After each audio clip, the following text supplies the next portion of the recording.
कृषि विभाग तरफ ये निजुक्ति आसी जो मैंने 10वीं पास करते ना +3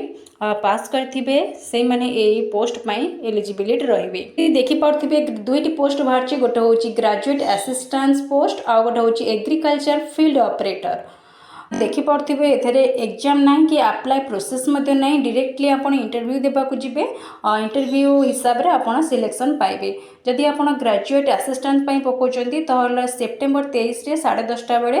इंटरव्यू रही जदि आप AFO पकईपाई चाहते फॉर्म तो सेप्टेम्बर 24 10:30 बेले इंटरव्यू जावाक पड़ो ये आप सिलेक्शन होती तो कटक रे ही आपंकर निजुक्ति रहिबो जदि आप यार ऑफिशियल वेबसाइट बाहर कर देखापी चाहते तो गूगल